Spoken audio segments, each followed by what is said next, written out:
Welcome back to another episode of Gates to Chaos.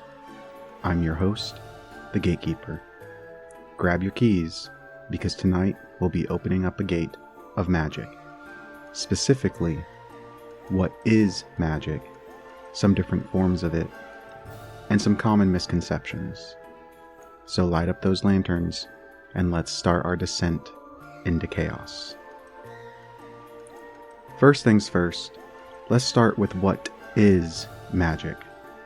This is one of those things where, if you ask different practitioners, you'll get one of two answers. Some believe that magic is 100% psychological, that all rituals, all of the spells, all of the prayers, the petitions to spirits and deity are just you implanting in your subconscious, programming your subconscious to subtly guide your actions without you knowing in order to achieve the end result. The other side of practitioners will say that magic is absolutely real, that with or without human belief, magic is there, present in the universe, and that you can see instances of it out in nature, the universe, etc. Of the two, I'm more inclined to believe it's the latter, rather than the former, though almost anyone that believes magic is real and present in the universe will almost always tell you that there is an element of psychology in it as well. That's just my personal belief, obviously based on what I've seen throughout my life, but that's where I fall on the side of the fence. My definition of magic is this. Magic is a force that threads itself through all of creation, that one can channel, shape with their will, and release to help shape their reality. Now that we've covered some basic definitions of magic, let's start talking about the different kinds. So you decide that you want to start practicing some form of magic. What you first need to decide is what you're willing to do, what amount of effort you're willing to put forth. So that way you can start looking at different traditions, different kinds of magic that you might want to practice. Ceremonial magic is one of the most intensive forms when it comes to the amount of effort you have to put forth. That's why it's considered quote-unquote high magic, because back in the day, only the rich could practice it. Only the highly educated could practice it, because those went hand in hand. If you had money, you were educated. And so they would look at the folk magic side of things, which is what my own practice is mainly consisting of, since it's mainly traditional witchcraft that I do. But they look at the folk magic and they consider that low because it is different from the magic that was highly exclusive to the wealthy individuals. That being said, ceremonial magic is no longer wealth exclusive. If you want to look into it, if you want to start practicing it, if you're willing to put in the amount of effort that it requires, it's absolutely accessible to people of all income levels. If you're not willing to put in that amount of effort, but ceremonial magic seems like it might be something that you are interested in, chaos magic is another side of things. The name itself doesn't mean that you want to spread chaos around and everything. It's just kind of like the general term that they use. But a lot of chaos magicians do practice some form of ceremonial magic. They just believe that they can believe anything that they want and apply it to their craft, their magic, and it's going to work regardless because it is their belief that it's going to work. Now, if you decide that you don't want to go the side of ceremonial magic, which is highly rife with the Abrahamic God, since you use his various names in order to summon and bind spirits and demons of that nature, then another route that you can go is the witchcraft side of things, what people might deem quote-unquote low magic. Now, just because it's low magic doesn't mean that there's not effort involved. There is, especially nowadays, just as much effort involved with traditional witchcraft and folk magic than with ceremonial magic.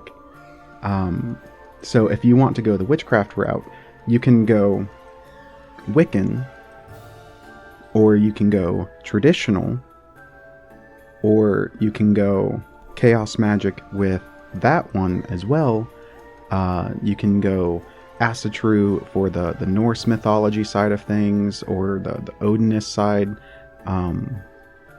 You can do, and this is going to be highly, controversial, but you can even go voodoo or hoodoo, and for hoodoo there's Appalachian hoodoo, Haitian hoodoo, things of that nature. There are so many paths out there. You just need to decide what calls to you. One way that you can narrow things down is you decide how much you're willing to work with spirits, or whether you want to remain largely secular in your beliefs. If you like the idea of prayer and working with deities, especially if you were raised Christian or Catholic or one of the other Abrahamic religions, you might want to look into Wicca specifically. And I use Wicca as a broad term because people don't like to acknowledge that once upon a time, Wicca was absolutely a closed practice, or what people would define a closed practice as. You were supposed to be indoctrinated into one of two traditions: the Gardnerian system that was started by Gerald Gardner back in the day, to where you entered the coven and then you achieved 3 degrees. Of course, you didn't have to achieve all 3, but if you wanted to hive off and start your own coven with that tradition and be considered like a clergy member, you had to achieve that 3rd degree. Or you could go the Alexandrian tradition, which essentially, and I might get flack for this, is a carbon copy of the Gardnerian system, because Alexander was once a student of Gardner's, and they just basically copy and pasted his Book of Shadows for the Coven. But now, especially with like Scott Cunningham's work, Silver Ravenwolf, and other people, Wicca is just kind of like a broad term. But from the books that I've read and what I've seen, it is very much so one that it does involve a lot of prayer and work with deities. People will often apply the term eclectic to themselves, and they'll have deities from different pantheons. I'm not saying anything is right or wrong. If that's how you want to go about things, that's fine. Just make sure that the deities that you work with, even if they are cross-pantheon, are complementing one another. They're not headbutting each other. Though it's not necessarily a belief that everyone holds true to, these are different entities.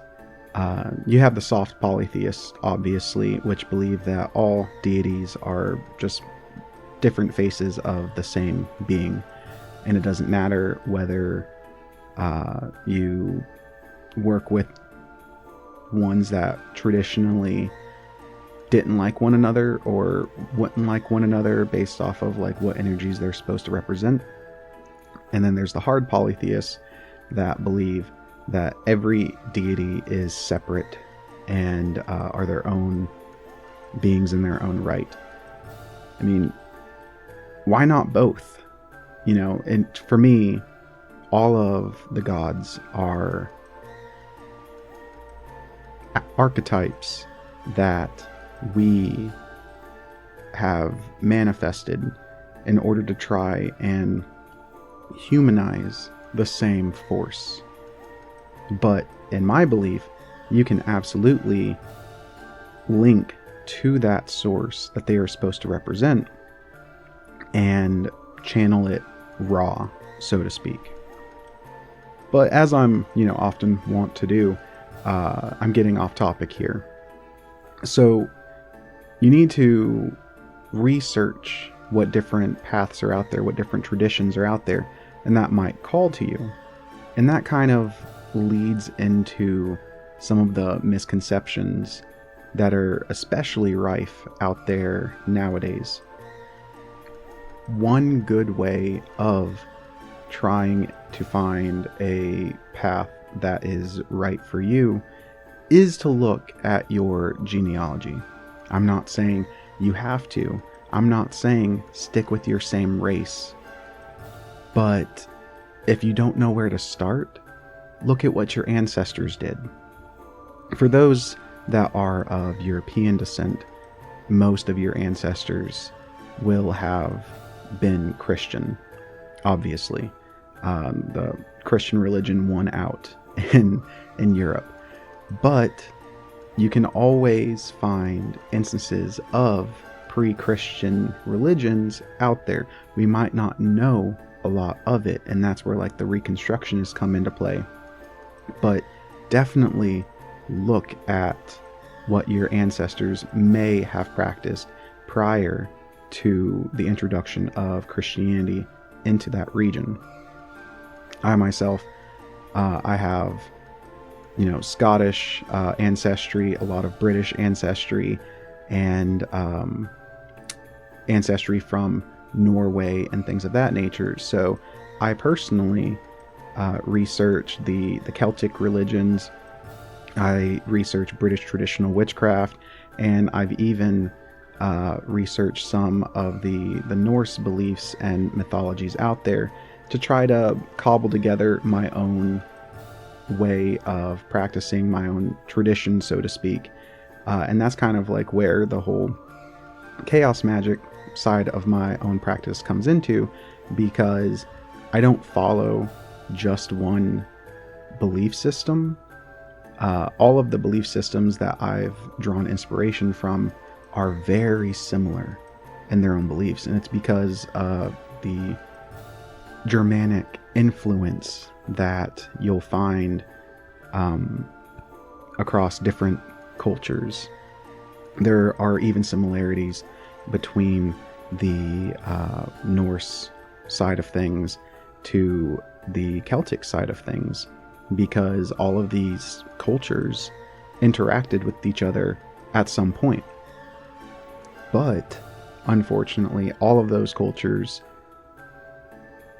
died out, because especially for the British Isles, the Scottish, the Irish, so to speak, they didn't write anything down.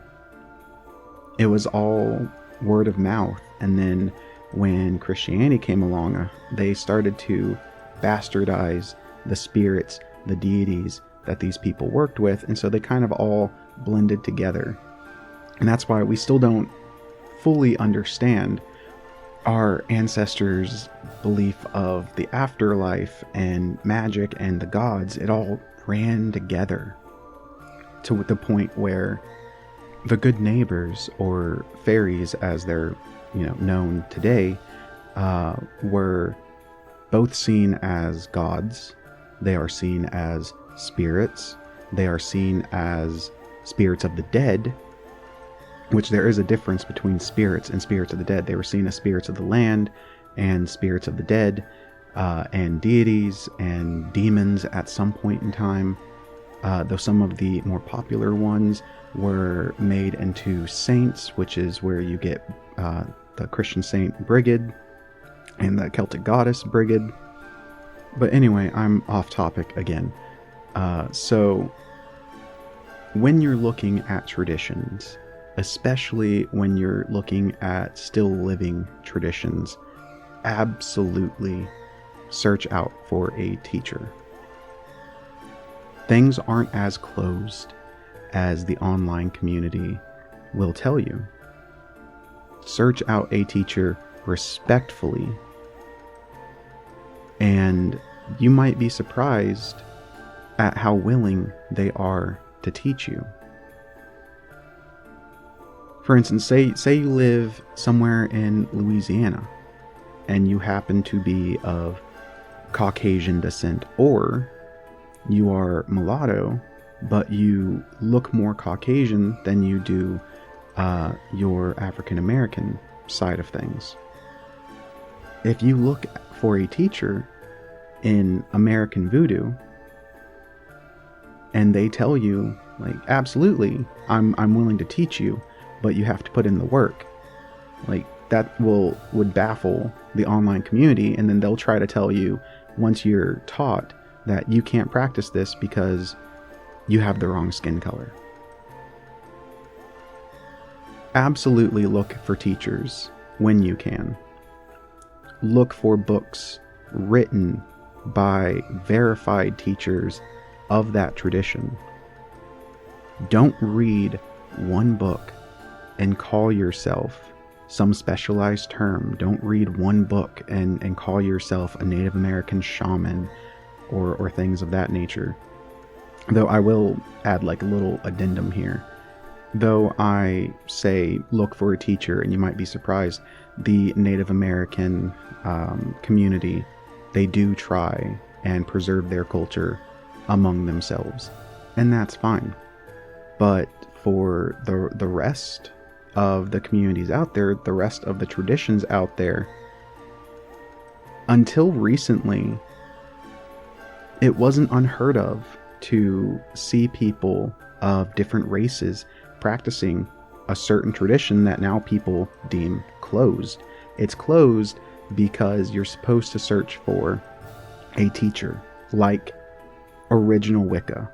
You are supposed to have searched for a teacher with a direct lineage link back to Gerald Gardner or Alexander. It had nothing to do with race, but that's the big topic nowadays. And one thing that I just kind of like want to put out there for those that say, you can't be white and practice voodoo, even if you go and find yourself a legitimate teacher. You wouldn't like it if you don't like it when people of different races go to the Odinist side of things, that they feel drawn to the Norse religion, especially with its prevalence in pop culture nowadays. You don't like it whenever they say you can't practice this religion, you can't believe this, you can't practice this faith because your skin color is wrong. They are absolutely assholes and white supremacists for that, but if you keep making everything about race, then all you're doing is feeding racism. This is, if you're in the United States, like myself, this is the United States. We are supposed to be a melting pot of cultures. So that's one misconception that you absolutely have to stick with. What is in your DNA? Be respectful. Don't force things. If you go to a teacher and they tell you no, just try. You might be surprised. Another misconception, though, and this is a big one in my opinion, is that you have to sell your magic. One thing that I'm noticing nowadays is that new practitioners believe that, or they're starting this path because they want it for a profession. They want to be what is now called a professional witch. Magic is supposed to be here to help you. It's here for you to make things smoother in your life. It's a tool that has been used by various cultures for that exact reason. Though back in the day, if they practice magic, they usually also practice some sort of healing and were an herbalist or specialized in some way. But in modern magic, most of us that practice and that stick with this path are everyday schmucks, just like everyone out there. We have a job. We work. I have used magic to make myself more attractive to companies, for my resume to catch eyes, in order to make my career easier, since I work in a very small industry. But I don't go out there and sell my magic to clients. I don't think that I have to be a professional practitioner. And I think it's hilarious whenever I see these people just starting out and they only have 3 months of experience since reading tarot or practicing magic, and they're selling tarot readings online for anywhere from $15 to $60 a pop. Or they're selling love spells or curses or hexes or anything of that nature. Why do people think that this is an easy career? Another misconception: don't post pictures of everything you do on Instagram, on Facebook, on Reddit. Why do you have to be a social media witch? Why do you have to be an Instagram witch? Not everyone out there is your friend. Some people just want to watch the world burn. And those people can absolutely grab that picture you posted and use it as a door to tamper with the magic you sent out. If you post everything online and most of your spells flop, that might be a reason you are allowing people to twist that magic into something that you didn't want it to be. You are allowing people to bleed that magic out. And even if they're not actively going about it, there are some people that, like Christian individuals, that pray for your downfall because they see you as something evil. Though, in my opinion, prayer is slightly different than spellcraft. It is an energy all on its own. And when enough people pray that they want to see you fail because you're evil, or they pray to God or the angels to strike you down because you are working with the devil, in their eyes at least, that's also going to have a negative effect on your magic. One other misconception is people think that you have to perform witchcraft or magic during certain moon phases. You don't. The best time to practice magic is when you need it. The moon phase is helpful, but think of it like a headwind or tailwind. If you practice magic under what would be considered the proper moon phase, it's a tailwind that helps propel your magic faster, helps it be more effective. If you cast magic under the wrong moon phase, it's not going to fizzle out. You just might have to put a little more effort, a little more energy, a little more oomph into things. It'll still be effective, but if you let that doubt settle into your head, that's going to subconsciously flavor your spell to fizzle out, because you're like, oh no, it's the wrong moon phase, but I really need this done and I can't wait, so I'm going to do this, but I know that it's going to fail.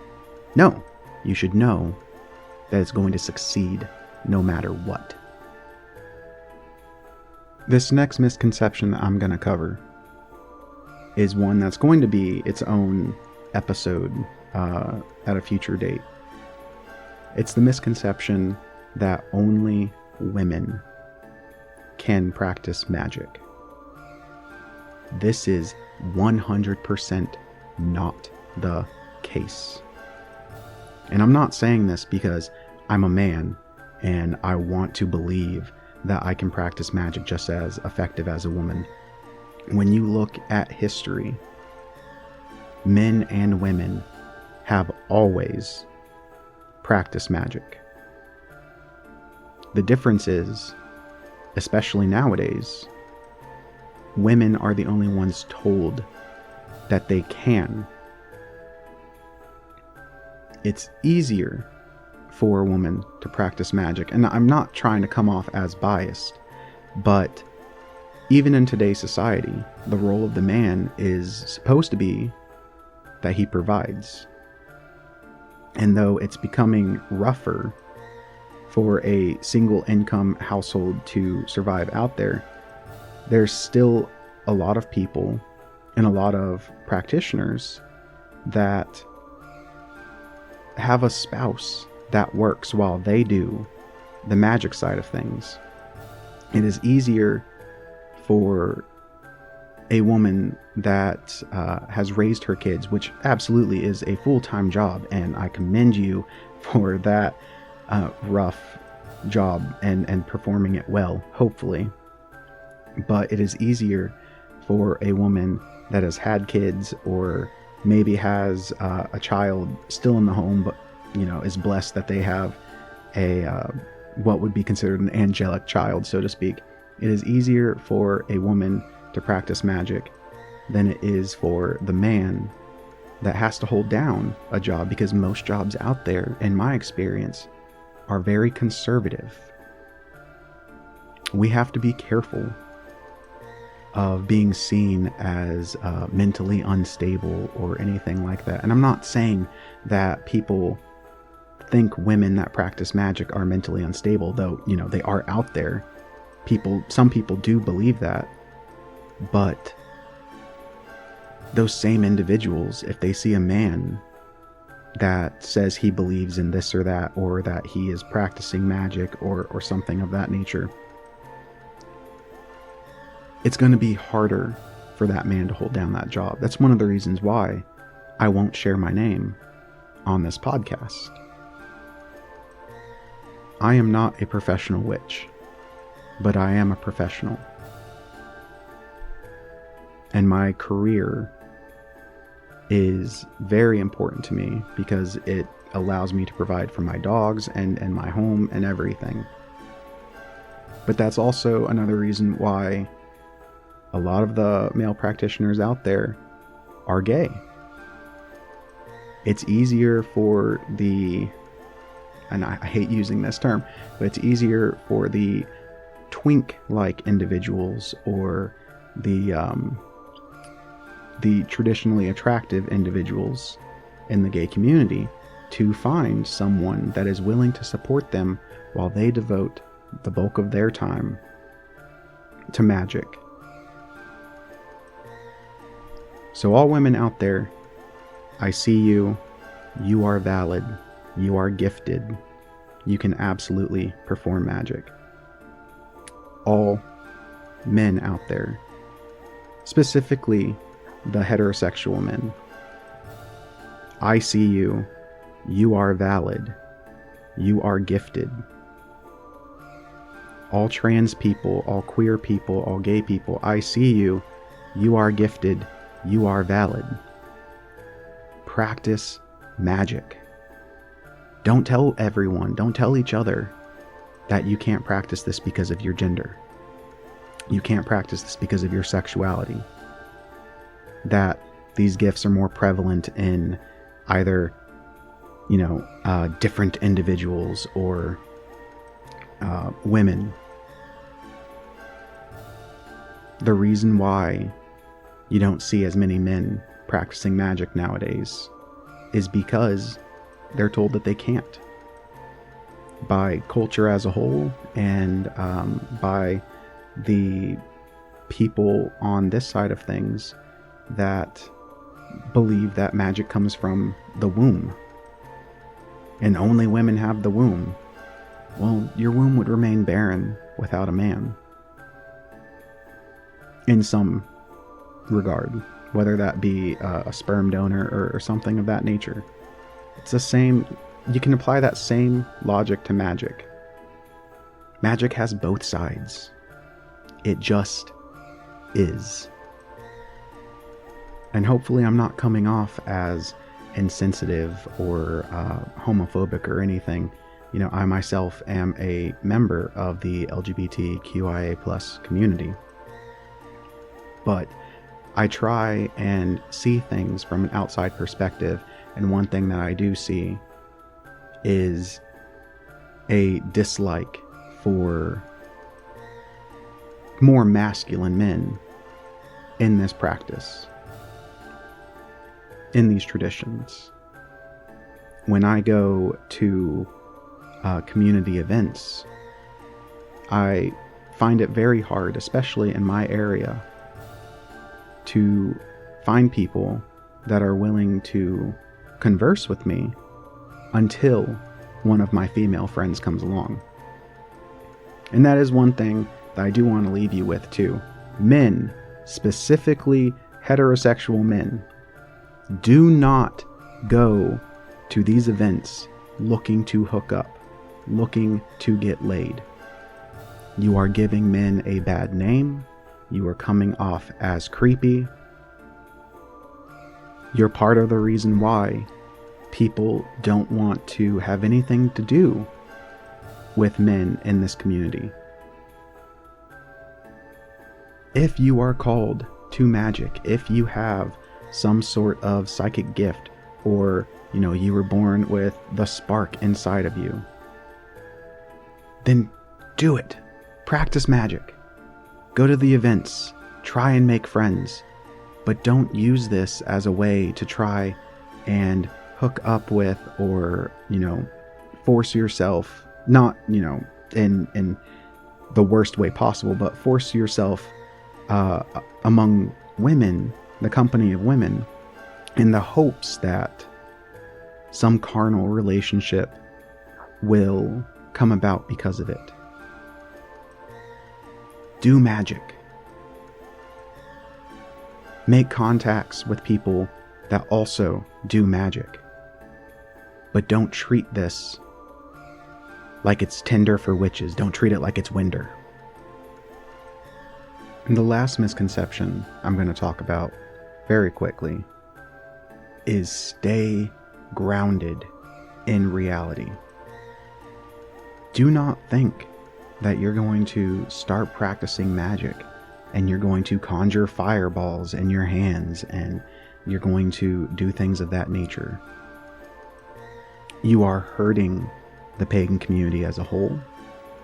You are hurting us being seen as something serious, as something valid. Stop. Do not use magic. Do not use the paranormal. Do not use this path as a way to escape from your mundane life, from your boredom. This is not a D&D game. Do not get everything that you quote unquote learn from fantasy sources. Stay grounded in reality.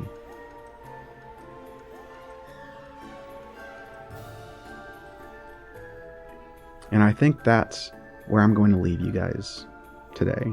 I keep going off topic. All of these misconceptions have been things that really hit close to home for me. So if you are enjoying this podcast and you want to stay an episode ahead, feel free to join me on Patreon.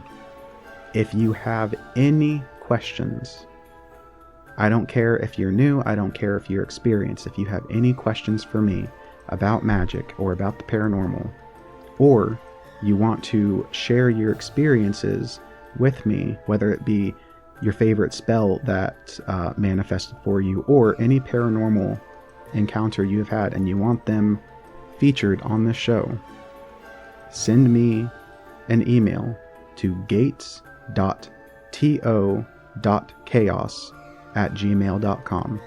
That is gates.to.chaos@gmail.com.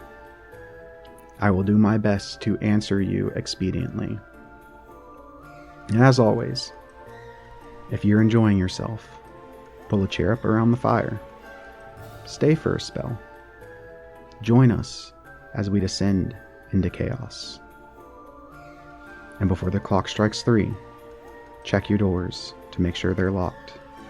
Ignore the scratching on the walls, the sound of footsteps down your halls, and always, in dire emergencies, utilize your blanket of safety. Stay safe, stay magical, and hopefully I'll see y'all next time.